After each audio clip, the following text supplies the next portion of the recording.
जिंदाबाद बोलो जिंदाबाद। पाछळवाळा भाईओ भूख लागी छे के शू? थाकी गया के शू? उल गुलान, उल गुलान, उल गुलान। સૌપ્રથમ તો 150મી જનનાયક બિરસા મુંડાજીની જન્મ જયંતિમાં અહીં મંચસ્થ ઉપસ્થિત બધા જ લોકો બોલે એવા છે, પણ એ બધા જ આગેવાનોને હું ક્ષમા માંગુ છું કે સમયની મર્યાદામાં અને જે પ્રકારના કાર્યક્રમો છે એ પ્રકારના કાર્યક્રમોને ધ્યાને રાખીને તમને બોલવાની જે આયોજક મિત્રોએ તમારા વતી અમને સૂચવેલું છે તે બધાને વિનંતી કરું છું, બધા સહયોગ આપજો। સાથે સાથે મંચસ્થ તમામ આગેવાનો, મારા સાથી સિનિયર ધારાસભ્ય અને હર હંમેશ સંઘર્ષશીલ એવા આનંદભાઈ પટેલ સાહેબ માટે જોરદાર તાળીઓ પાડી લઈએ। એવા જ આ વિસ્તારના સાથી આગેવાન એવા શેરખાનભાઈ, ડોક્ટર દયારામભાઈ, દેવેન્દ્રભાઈ, હરિસિંહભાઈ વસાવા, સાથે નિરંજનભાઈ વસાવા, પિયુષભાઈ પટેલ, યુવરાજસિંહભાઈ જાડેજા, રજનીભાઈ વસાવા, વનરાજભાઈ વસાવા અને આ વિસ્તારના દરેક પદાધિકારીઓ, તાલુકા પંચાયતના, જિલ્લા પંચાયતના સભ્યશ્રીઓ, સરપંચશ્રીઓ, પૂર્વ સરપંચશ્રીઓ, મુખીઓ, પટેલો, સંતો, મહંતો, વડીલો, આગેવાનો, માતા બહેનો અને સૌને મારા ઉલગુલાન જિંદાબાદ। સાથીઓ, બિરસા મુંડાની વાત આગળના આપણા વક્તા આનંદભાઈએ કરી। એમનો જન્મ 1875માં ખૂંટી જિલ્લાના ઉલહતુ ગામમાં થયો।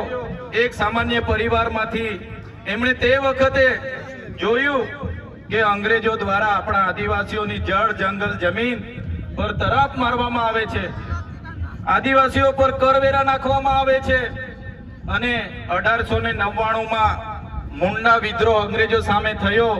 એની નેતાગીરી બિરસા મુંડાજીએ લીધી અને એમાં એમની ધરપકડ કરવામાં આવી। ઘમાસણ યુદ્ધો થયા, એક બાજુ તીરકમટા ભાલા, એક બાજુ ગોળીબાર થયો અને એમને જેલમાં પૂરવામાં આવ્યા અને માત્ર 25 વર્ષની ઉંમરમાં જેલમાં એમનું મૃત્યુ થયું અને સેનામાંથી મૃત્યુ થયું છે એના આજ દિન સુધી કોઈ પુરાવા આપણને મળ્યા નથી। ત્યારે સાથીઓ, આ બિરસા મુંડાનો ધ્યેય આદિવાસી સ્વાયત્ત રાજ, આદિવાસી સ્વતંત્ર રીતે સોમાન શેરની જેમ જીવે એવો ધ્યેય હતો। તમને ને અમને બધાને ઇતિહાસમાં ભણાવવામાં આવ્યો ઉત્ક્રાંતિવાદ, ચાર્લ્સ ડાર્વિનના ઉત્ક્રાંતિવાદના સિદ્ધાંતોમાં જણાવવામાં આવ્યું કે જ્યારે આ પૃથ્વી પર માનવી સભ્યતાનું ઉત્પન્ન થયું ત્યારે આદિમાનવ તરીકે સૌપ્રથમ પૃથ્વી પર આદિવાસીઓ આવ્યા। શરૂઆતમાં પેડાની શોધ થઈ, અગ્નિની શોધ થઈ, ધાન્યની શોધ થઈ, ખેતીની શોધ થઈ અને બધા ખેતીની શોધની સાથે સાથે પરિવારો સાથે રહેતા થયા એટલે નાના નાના ગામો, નાના નાના કબીલાઓ બન્યા અને એ કબીલાઓના મુખીઓ બન્યા, સરદારો બન્યા અને શાંતિથી પ્રકૃતિ સાથેનું એમનું જીવન ચાલુ હતું। એ દરમિયાન આ દુનિયામાં સંપત્તિ માટે લડાઈ થઈ, સત્તા માટે લડાઈ થઈ, સ્ત્રીઓ માટે લડાઈઓ થઈ અને એમાં એ લોકોની જે સભ્ય સંસ્કૃતિ પોતાને માનનારા સમાજ દ્વારા આદિવાસી સમાજના એક કબીલા ઉપર આક્રમણો થયા। સામદામ દંડભેદ નીતિ અંતર્ગત જ્યારે આપણો આદિવાસી સમાજના એ લોકો સરેન્ડર નહીં થયા તો યુદ્ધો કરીને આપણા કબીલાઓ છીનવાઈ ગયા અને આપણું શોષણ થયું, ઘર્ષણ થયું, જળ, જંગલ, જમીનો છીનવાઈ અને તમે જોયું હશે આપણા દેશ પર બહારથી મુગલો આવ્યા, ડચો આવ્યા, હુણો આવ્યા, અંગ્રેજો આવ્યા, પોર્ટુગીઝો આવ્યા, ફ્રેન્ચો આવ્યા અને આ અંગ્રેજોએ પણ 200 વર્ષ આપણા દેશ પર રાજ કર્યું। એ ઇતિહાસથી લઈને આજ દિન સુધી આદિવાસીઓનું માત્ર ને માત્ર શોષણ થતું આવ્યું છે। ત્યારે આદિવાસીએ આઝાદીની લડતમાં પણ તમે જોયું હશે, તમે બિરસા મુંડાનો ઇતિહાસ વાંચો, તમે ગુરુ ગોવિંદનો ઇતિહાસ વાંચો, ટાટિયા મામા ખાજ્યા નાયકનો ઇતિહાસ વાંચો, તમે માનગઢ ધામમાં થયેલો હત્યાકાંડનો ઇતિહાસ વાંચો, તમે દડવાડામાં પાલ દડવામાં થયેલો હત્યાકાંડનો ઇતિહાસ વાંચો તો આ ઇતિહાસમાં આદિવાસીઓ અંગ્રેજોને હંપાવ્યા પણ કૂટનીતિ કરીને અંગ્રેજોએ આપણા લોકોને નરસંહાર કરી અને આપણા વિસ્તારમાં આપણા ક્રાંતિકારી લોકોને શહીદી વહોરવી પડી. દેશના આઝાદીમાં આપણું આટલું મોટું યોગદાન હતું. દેશ આઝાદ થયો, દેશમાં લોકશાહી આવી, લોકશાહીમાં દેશમાં બંધારણ બન્યું અને બંધારણની કલમમાં 444, 244, 13 કમાં આપણા વિસ્તારને 5મી અનુસૂચિ તરીકે જાહેર કરવામાં આવ્યો. એ જ પ્રકારે દેશના આસામ હોય, સિક્કિમ હોય, મિઝોરમ હોય, નાગાલેન્ડ હોય, મેઘાલય હોય કરવામાં આવી અને ગુજરાતમાં આજ દિન સુધી અનુસૂચિ 5 લાગુ કરવામાં નથી આવી. અને આ સત્તામાં બેઠેલા લોકો અનુસૂચિ 5 લાગુ હોવા છતાં પોતાનો સત્તાનો દુરુપયોગ કરીને આદિવાસીઓની જમીનો છીનવી રહ્યા છે, આદિવાસીઓના ખનીજો છીનવી રહ્યા છે, કુદરતી સંપાદનો છીનવી રહ્યા છે.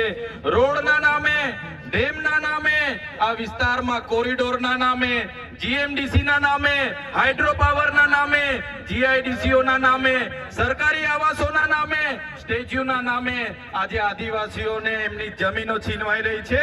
આજે આખા દેશમાં 80 લાખ આદિવાસીઓ વિસ્થાપિત થયા છે. એ આ સરકારો દ્વારા કરેલી દેન છે સાથીઓ. આજે ગુજરાતમાં, આજે દેશમાં 8% આદિવાસીઓ છે. 2011 ની વસ્તી ગણતરી પ્રમાણે 11 કરોડથી પણ વધારે દેશમાં આદિવાસીઓ છે. આજે ગુજરાતમાં 15% આદિવાસીઓ છે. 1,25,00,000 આદિવાસીઓ ગુજરાતમાં છે. 29 જાતિઓ ગુજરાતમાં આદિવાસીઓની છે.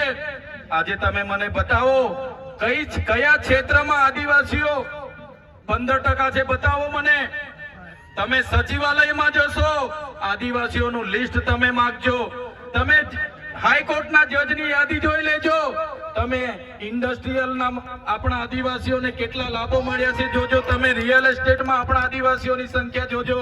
ત્યારે આઝાદીના 78 વર્ષમાં સરકારોએ માત્ર ને માત્ર આદિવાસી બજેટમાંથી અમૃત મહોત્સવો કાઢે છે, વિકાસ મહોત્સવો કાઢે છે, ગૌરવ યાત્રાઓ કાઢે છે અને પોતાના તાઇફાઓ કરે છે. ત્યારે હવે આપણે બધાએ જાગી જવાનું છે અને આ સરકારને 2027માં ઉખાડીને આપણે ફેંકી દેવાની છે. સાથીઓ, અમે 4 વર્ષ પહેલા જનનાયક બિરસા મુંડાજીની પ્રતિમા ડેડિયાપાડામાં સ્થાપના કરતા હતા અને એમના વિચારોને ઉજાગર કરવા માટે, એમના વિચારોમાંથી આવનારી પેઢી પ્રેરણા લે માટે અમે ત્યાં પ્રતિમા સ્થાપિત કરતા હતા. ત્યારે આ ભાજપના સાંસદ મનસુખભાઈ વસાવા, 3 જિલ્લાની પોલીસ અને એમના આરએસએસ વાળાએ આપણને ત્યાં પ્રતિમા સ્થાપતા અટકાવી દીધા હતા અને પ્રતિમા સ્થાપતા આપણા ઘણા લોકોને ડિટેન કર્યા હતા. 3 જિલ્લાની પોલીસ અમને પકડવા માટે આવી હતી, છતાં આપણે એમનાથી ડર્યા નથી અને બિરસા મુંડાની પ્રતિમા ડેડિયાપાડામાં સ્થાપિત કરી. ત્યારે આજે દેશના વડાપ્રધાનને આજે ડેડિયાપાડા આવવું પડે એ આપણા બધાની તાકાત છે, તાકાત છે. ત્યારે વડાપ્રધાન ડેડિયાપાડા આવે છે ત્યારે લોકોને ભેગા કરવા માટે 500 કરોડ આદિવાસી બજેટમાંથી જોગવાઈ કરવામાં આવી છે. હજારો બસોની વ્યવસ્થા કરવામાં આવી છે અને બધા કર્મચારીઓને એમાં લગાડી દેવામાં આવ્યા છે. આજે ડેડિયાપાડાના ગામડાઓમાં ટીડીઓ ના મળે, તલાટીઓ ના મળે એવા ગામડાઓની ગલીઓમાં આ ગુજરાતના નાયબ મુખ્યમંત્રી, એમના મંત્રીઓ, એમના સાંસદો, એમના ધારાસભ્ય ડેડિયાપાડાના ગલીઓમાં 4 દિવસથી ફરે છે. જે લોકો એસી ચેમ્બરોમાંથી બહાર નહોતા આવતા, જે લોકો ગાંધીનગરમાં પડ્યે ફતારીએ રહેતા હતા, એ લોકોને ગામડે ફરતા કરી દીધા. એ આપણી બધાની તાકાત છે ભાઈઓ. ત્યારે નરેન્દ્રભાઈ મોદી આપણા કુળદેવી માતાના દર્શને જવાના છે. દેવમોગરા એ મહારાષ્ટ્ર, મધ્યપ્રદેશ, ગુજરાત અને રાજસ્થાનના લાખો લોકોનું આસ્થાનું કેન્દ્ર છે અને દેવમોગરા જઈને રાજનીતિ જ્યારે કરવા માંગે છે ત્યારે નરેન્દ્રભાઈ મોદીને હું આ મંચ પરથી કહેવા માંગુ છું, તમને જો આદિવાસીઓ માટે હિત હોય તમે દેવમોગરા જજો, તમે હિજારી લઈને આવજો, તમે મોવડાનો ચોખ્ખો દારૂ 1 બોટલ લઈને આવજો.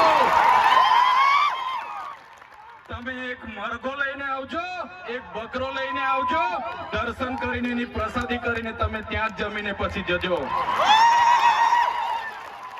ત્યારે અમે માનીશું કે તમે આદિવાસીઓના હિતૈષી છો. તમે આદિવાસીઓ માટે આજ દિવસ સુધી તમે 24 વર્ષથી રાજનીતિમાં છો. આગળ મુખ્યમંત્રી હતા, હમણાં વડાપ્રધાન છો. આદિવાસીઓ આજે શિક્ષક માટે આંદોલન કરે છે, શાળા માટે આંદોલન કરે છે, નર્મદાના પાણી માટે આંદોલન કરે છે, પોતાની જમીનો બચાવવા આંદોલન કરે છે, જીએમડીસીઓ હટાવવા આંદોલન કરે છે, જીઆઈડીસીઓમાં રોજગાર માટે આંદોલન કરે છે. ત્યારે નરેન્દ્રભાઈ મોદીજીને કહેવા માંગુ છું, હવે અમે લડેંગે, જીતેંગે, જિંદાબાદ, મુર્દાબાદ આવેદન નિવેદન કરવા માંગતા નથી. હવે અમે લડવા માંગતા નથી. હવે ધરણા પ્રદર્શન બંધ, હવે આંદોલન બંધ.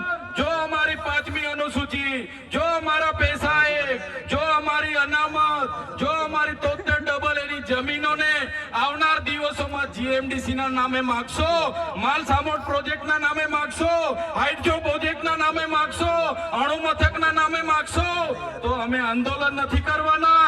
અમે નેપાળવાળી કરવા માટે ગાંધીનગર આવવાના છે.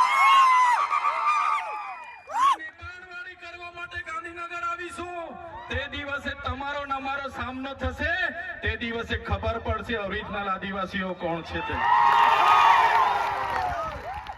ત્યારે કેટલાક મીડિયા વાળા મિત્રોએ મને પૂછ્યું, તમારા ડેડિયાપાડામાં નરેન્દ્રભાઈ મોદી આવે છે, તમારું બધું પૂરું થઈ જાય. ત્યારે મેં મીડિયા વાળાને મિત્રોને કીધું, નરેન્દ્રભાઈ મોદી આવીને જાય પછી એમના મિત્ર ડોનાલ્ડ ટ્રમ્પને પણ લઈ આવજો. અમારા લોકોને ક્યાંય ફેર પડવાનો નથી. હવે અમારા લોકો જાગી ગયા છે, અધિકારોની વાત કરીએ છે. સંવિધાન અધિકારો અમને આપો, સામાજિક અધિકારો આપો. અમને જે મળેલી અમારા અધિકારોની વાત અમે કરીએ છીએ ત્યારે અમને ખબર પડી ગઈ કે આદિવાસી સમાજ હવે જાગૃત થયો છે. ત્યારે બિરસા મુંડાના રથ જ્યારે લઈને ફર્યા, એમના મંત્રી તંત્રી મારું નામ લઈને મને ગાળ બોલે કે પેલો ચૈતર વસાવો અહીંયા આવે છે, આમ કરે છે, તેમ કરે છે, ફલાણું કરે છે, ઢીકડું કરે છે. એ મંત્રીઓને પણ કહેવા માંગુ છું, એ પ્રદેશ પ્રમુખને પણ કહેવા માંગુ છું, ચૈતર વસાવાને ગાળ બોલવાથી અમારા આદિવાસીઓનું ઉત્થાન નથી થવાનું. તમે આદિવાસીની ઉત્થાનની વાત કરો. મને ગાળ બોલવાથી અમારા લોકોનો જો વિકાસ થઈ જવાનો હોય તો હું દરરોજ તમારી ઓફિસે તમારી ગાળ ખાવા માટે પણ તૈયાર છું. સાથીઓ, અમે આનંદભાઈ સાથે વિધાનસભામાં લડીએ, રોડ પર લડીએ, સદન પર લડીએ અને આદિવાસીઓની ન્યાયની વાત કરીએ, અધિકારની વાત કરીએ. આ લોકોને ગમતું નથી. આનંદભાઈ પર અનેક કેસ થાય, મારા પર અનેક કેસ થાય, અમને જેલોમાં નાખવામાં આવે, પણ અમે આ સરકારની જેલોથી અમે ડરવા વાળા લોકો નથી, અમે લડવા વાળા લોકો છે. સાથીઓ, આ મંચ પરથી કહેવા માંગીએ છીએ, આ ચૈતર વસાવાના, અનંત વસાવાને જ્યારે સમાજની જરૂર પડશે, અમે આ ધડ ધરવા માટે પણ તમારી સાથે તૈયાર છે. આ ધડ ધરવા માટે પણ અમે સમાજ માટે તૈયાર છે. એક ગુજરાતના મુખ્યમંત્રી ભૂપેન્દ્રભાઈ પટેલ, એક ગુજરાતના ઉપમુખ્યમંત્રી હર્ષભાઈ સંઘવીની પોલીસમાં પાણી નથી કે આ ચૈતર વસાવાના આનંદ પટેલને હેરાન કરી શકે. ત્યારે સાથીઓ, જાગવાની જરૂર છે. આગળ ડોક્ટર સાહેબે કીધું, આપણી જે મૂળ સંસ્કૃતિ છે આપણે ભૂલી જાયેલા. આપણો નંદરિયો દેવ, આપણો ગામનો હિમાલયો દેવ, આપણો વાઘ દેવ, ગોવાળ દેવ, આપણો કાળિયો ભૂત, આપણે ધરતી માતાને પૂજનારા, આપણે નદી નાળાને પૂજનારા, આપણે ચંદ્ર અને સૂર્યને પૂજનારા, આપણે પ્રકૃતિના પૂજક તરીકે છે. ત્યારે જન્મ મરણની વિધિ, લગ્નની વિધિ આપણે ભૂલી ચાલ્યા છે. ત્યારે આજે આ લોકો આપણા પર જાતિનો દાખલો માંગે છે, પુરાવા માંગે છે. ભણેલા છોકરાઓને પૂછી લો. સાથીઓ, જે આપણી રીત પરંપરાઓ છે, આપણો જે પહેરવેશ છે, આપણા પૂર્વજો આઝાદી પહેલા ઓળખી કાઢતા હતા. ગોરા અંગ્રેજો આવ્યા, એમના પહેરવેશ, એમની બોલી પરથી આપણા પૂર્વજો જાણી ગયા કે આપણા દુશ્મન છે. આજે તો આપણે એ લોકોની સંસ્કૃતિ અપનાવતા થઈ ગયા, એ લોકોના પેન્ટ શર્ટ પહેરતા થઈ ગયા, એ લોકોના જીન ટી શર્ટ પહેરતા થઈ ગયા, એ લોકોના બૂટ સૂટ આપણે પહેરતા થઈ ગયા. આપણી બહેનો પણ આજે પંજાબી પહેરતી થઈ ગઈ, ડ્રેસ પહેરતા થઈ ગયા, ચણિયા ચોરી પહેરતી થઈ ગઈ, જીન શર્ટ ટી શર્ટ પહેરતા થઈ ગયા. ત્યારે આ આવનારા દિવસોમાં આપણો દુશ્મન કોણ છે તે આપણને ખબર પડવાની નથી. ત્યારે આપણે મૌલિક નૈતિક મૂલ્યો આપણે જાળવવા પડશે. આપણી બોલી ભાષા આપણે સાચવવી પડશે. આપણો પહેરવેશ, આપણી સંસ્કૃતિ, આપણા વારસામાં મળેલી આપણી પરંપરાઓ, રીત રિવાજો આપણે સાચવવા પડશે. સાથીઓ, આપણા વિસ્તારમાં વૈશ્વિકરણના નામે જમીનો છીનવાય છે. ઔદ્યોગિકરણના નામે જીઆઈડીસી આવી, એમાં જમીનો છીનવાઈ ગઈ. અને તમે જોઈ લો, આજે ધર્માંતરણના નામે આદિવાસીઓને ભોળવામાં આવે છે. આજે શિક્ષણના નામે ધર્મના પ્રચારો થાય છે. ત્યારે મારા આદિવાસી સાથીઓને કહેવા માંગુ છું, જે દિવસે આપણે આજે આદિવાસી તરીકે મટી જઈશું તે દિવસે આપણું અનામત પણ આપણને મળવાનું નથી. તે દિવસે આપણે જમીનો પણ બચાવી નથી શકવાના. સંવિધાને આપેલી જળ, જંગલ, જમીન પરના અધિકારો પણ નથી બચાવી શકવાના. ત્યારે આ લોકોને આપણે કહેવાનું છે કે આપણે હવે ઓરિજિનલ આદિવાસીની રીત રિવાજમાં, પહેરવેશમાં, આવા કાર્યક્રમમાં આપણા ઓજારો સાથે, વાજિત્રો સાથે ઉપસ્થિત થયેલા છે. ત્યારે મારા તમામ વડીલો, તમામ યુવાનો, માતા બહેનોને વિનંતી છે કે આ કાર્યક્રમ એ સમાજનો કાર્યક્રમ છે. અને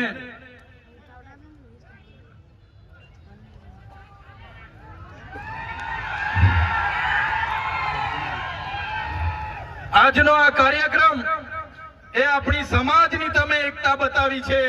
આજે ભાજપના એ નેતાઓને, ભાજપના એ મુખ્યમંત્રી, ઉપમુખ્યમંત્રીને અને ભાજપના એ વડાપ્રધાનને આદિવાસીઓની તાકાત આજે આપણે બતાવી દીધી છે. એ બદલ બધાનો ખૂબ ખૂબ આભાર. આ આપણી તાકાત છે. અને જ્યારે પણ કોઈ જીએમડીસી ની વાત આ વિસ્તારમાં લઈને આવશે, જ્યારે પણ આ વિસ્તારમાં હાઇડ્રો પ્રોજેક્ટના નામે ગામડાઓ વિસ્થાપિત કરવાની વાત કરશે, કોરિડોરના નામે ગામડાઓને વિસ્થાપિત કરવાની વાત આવશે, માલસામોડ પ્રોજેક્ટના નામે ગામડાઓ વિસ્થાપિત કરવાની વાત આવશે, કે કેવડિયાની મારી બહેનોને હેરાન કરવાની વાત આવશે, તે દિવસે પણ આવો ઘોડાપુર આપણે પહોંચવાનું છે. તે દિવસે પણ ઘોડાપુર થઈને આપણે પહોંચવાનું છે. ત્યારે મારા સાથીઓ, મારા વડીલો, મારા યુવાનો, બાળકો, સૌ તમે પોતાના વિસ્તારમાંથી પોતાના રોટલા ખાઈને, પોતાના ભાડે થઈને તમે અહીંયા પહોંચેલા છો. ત્યારે આ તમારો ભાવ, આ તમારા અમારા પ્રત્યેનો પ્રેમ, આ તમારો સહકાર અમારી તાકાત છે. આજે અનંતભાઈ અને હું જ્યારે આવડી મોટી સરકાર સામે લડતા હોય, આ સરકાર પર પોલીસ છે, આર્મી છે, એમના કલેક્ટર છે, એમના એસપી છે, એમની કોર્ટો છે, એમનું તંત્ર છે, યંત્ર છે, મંત્ર છે, પણ અમારી સાથે અમારી જનતા છે. એ લોકો અમને ક્યારે કાઢી નહીં શકે. સાથીઓ, કોર્ટમાંથી હું છૂટીને આવ્યો અને આ પોલીસ, એ ભાજપની પોલીસે ખોટા સોગંદનામા કર્યા અને સોગંદનામાના લીધે મને ડેડિયાપાડામાં આજે પ્રવેશ બંધી છે. અને હું રાજપીપળા રેમ છું, ત્યાં પણ કેટલાક પોલીસ અધિકારીઓને ભાજપના નેતાઓ કહે છે કે આને નર્મદામાંથી પણ બહાર કાઢો. ત્યારે એ નેતાઓને હું કહેવા માંગુ છું, તમે મને ડેડિયાપાડામાંથી બહાર કાઢશો, તમે મને નર્મદામાંથી બહાર કાઢશો, અમે અમારા લોકોના દિલમાં વસેલા છે, ત્યાંથી ક્યારે બહાર નથી કાઢી શકવાના. અમે અમારા લોકોના દિલમાં વસેલા છે, ત્યાંથી કોઈની તાકાત નથી કે અમને તેમાંથી બહાર કાઢી શકે. ત્યારે સાથીઓ, હમણાં આપણો બધાનો વિરોધ જોઈને, આપણી બધાની કામગીરી જોઈને આ લોકોએ હમણાં મંત્રીમંડળ બદલ્યું, બધા મંત્રીઓને બદલી કાઢ્યા. આપણા વિસ્તારમાં પણ 4 રબર સ્ટેમ્પ મંત્રીઓને રાખી દીધા છે. ત્યારે આ સરકારને કહેવા માંગીએ છીએ, ભેંસ દૂધ ઓછું આપે તો ત્યારે ભેંસના ખીલા બદલવાથી દૂધ વધતું, ભેંસ દૂધ ઓછું આપે એના ખીલા બદલવાથી ભેંસનું દૂધ વધતું. આવનારા દિવસોમાં સરકારને કહીએ છે, મંત્રીઓ બદલવાથી અમારો કોઈ વિકાસ થવાનો નથી.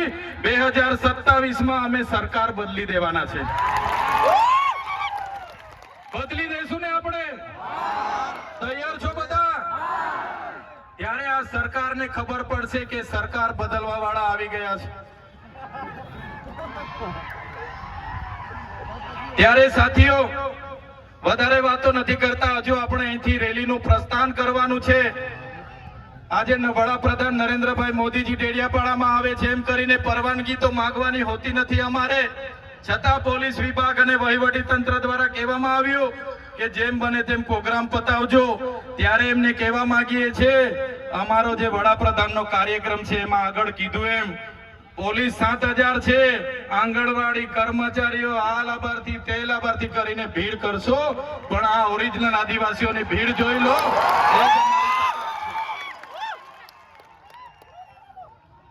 ત્યારે સાથીઓ, ભગવાન બિરસા મુંડાની જે ઉપદેશો હતા, એમના જે વિચારો હતા, એમણે પોતાનું 25 વર્ષમાં પોતાનું જીવન આપણા માટે સમર્પિત કરી દીધું. આપણે બધા એમના વિચારો ઉપદેશો અહીંથી લઈને જઈશું. આપણી અસ્મિતા બચે, આપણી સંસ્કૃતિ બચે, આપણા રૂઢિ પરંપરા બચે, આપણા નૈતિક મૂલ્ય બચે, એ સૌની જવાબદારી છે. સાથે સાથે ઘણા યુવા વર્ગ અહીંથી મને સાંભળે છે, એ યુવા વર્ગને પણ હું અપીલ કરું છું, તમારો આ સમય તમારો કેરિયર બનાવવાનો છે. વ્યસન અને ફેશન ને હાલ પૂરતા સાઈડ પર મૂકી દેજો. તમારું પહેલા કેરિયર બનાવો, પછી આપણે આવનારા દિવસોમાં બધું જોઈ લઈશું. એટલે મારા તમામ સમાજના લોકોને અપીલ કરું છું, આ સરકાર આપણને ભણવા ના દે, આ સરકાર આપણે રોજગારી ના આપે, છતાં આપણે બધાએ સાથે મળીને આવનારા દિવસોમાં આપણા સમાજને દિશા આપવાનું કામ કરવાનું છે. ત્યારે યુવાનો આ વાતને પણ ધ્યાનમાં રાખે અને બધા જ આપણે આપણી ભગવાન બિરસા મુંડાની જે પ્રતિમા છે ત્યાં ફુલહાર કરવા માટે રેલી સ્વરૂપે જવાનું છે. ત્યારે બધા જ લોકો, વડીલો, માતા બહેનો, બધા જ લોકો આ સાંસ્કૃતિક કાર્યક્રમોમાં ઢોલ, નગારા, વાજીત્રો સાથે સહભાગી